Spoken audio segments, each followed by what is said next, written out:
Arrête-toi, juste une seconde, ne saute pas cette vidéo, respire profondément, laisse l'agitation du monde extérieur s'estomper un instant. Maintenant, pense à ce petit problème qui revient sans cesse dans ta vie. Peut-être une dispute récurrente avec un proche, un projet qui n'avance jamais, ou cette inexplicable fatigue du dimanche soir. Tu as déjà tout essayé? Tu as réagi? Tu as tenté de réparer la situation à chaque fois qu'elle se présentait. Mais le problème revient, toujours. Comme une mauvaise herbe. Si cette situation te parle, c'est peut-être le signe que ton cerveau fonctionne différemment. Tu ne vois pas seulement les événements, tu vois les systèmes qui les sous-tendent. Laisse-moi t'expliquer.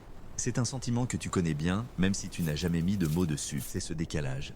Cette sensation d'être le seul dans la pièce à voir la matrice derrière les choses. Tes amis ou tes collègues discutent de la dernière crise, du dernier drame. Ils sont dans la réaction, l'émotion de l'instant. Ils voient la dispute. Toi, tu vois le schéma de communication toxique qui se répète depuis des mois. Ils voient le projet qui a échoué.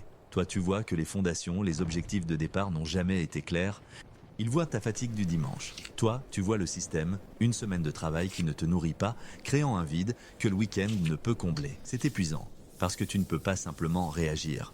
Ton cerveau zoome en arrière automatiquement. Il cherche la cause de la cause, la règle cachée du jeu. Et c'est incroyablement solitaire, parce que quand tu essayes d'expliquer le système, les autres te regardent comme si tu compliquais tout. Pourquoi tu ne peux pas juste laisser couler ?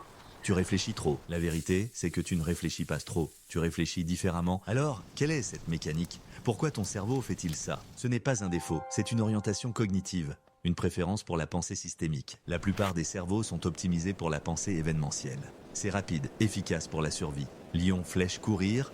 Faim, flèche, manger. C'est une pensée linéaire. Cause et effet direct. Amène à B. Ton cerveau, lui, est attiré par la pensée circulaire. Il voit que A mène à B, mais que B influence C. Et que C, en retour, renforce ou affaiblit A. C'est ce qu'on appelle une boucle de rétroaction. Et ta vie en est remplie. Ce type de pensée est plus lent, plus énergivore. C'est pourquoi il peut être fatigant, mais c'est aussi ta plus grande force. Car celui qui comprend le système peut le changer. Pas seulement y réagir, le réinventer. Alors, comment passer de cette conscience passive et solitaire à une action intentionnelle ? Voici quelques micro-actions, des choses simples pour commencer à utiliser ce super pouvoir. 1. Cartographie le système.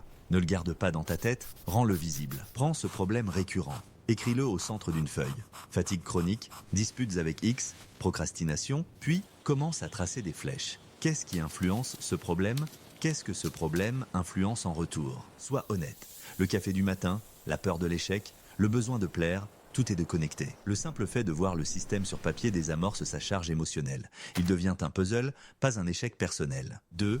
Identifie une boucle de rétroaction. Cherche un cercle vicieux. Exemple, je me sens dépassé donc je procrastine sur les réseaux sociaux pour m'évader. La procrastination augmente mon retard, ce qui me fait me sentir encore plus dépassé. Voilà, tu l'as. Ce n'est pas une question de volonté, c'est une boucle auto-renforcée. Une fois que tu as nommé la boucle, tu peux chercher ou l'interrompre. 3. Trouve le point de levier, c'est le concept le plus puissant. Ne te demande pas comment puis-je travailler plus dur pour tout régler. Ça, c'est vouloir pousser le rocher en haut de la colline. Demande-toi plutôt quel est le plus petit changement qui pourrait avoir le plus grand impact. Parfois, le point de levier n'est pas d'ajouter plus d'efforts, mais de changer une condition fondamentale. Au lieu de lutter contre la fatigue, peut-être que le point de levier est de laisser ton téléphone hors de la chambre pour gagner 30 minutes de sommeil profond. Petit changement, grand impact. C'est ça, la pensée systémique en action. Maintenant, le conseil le plus important. Celui qui change tout. Arrête de te blâmer. Arrête de te voir comme la pièce défectueuse du système. Le problème n'est presque jamais toi.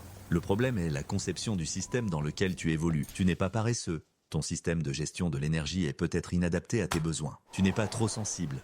Le système de communication de ton entourage est peut-être bruyant et peu clair. Ta superpuissance n'est pas de réagir plus vite ou plus fort que les autres.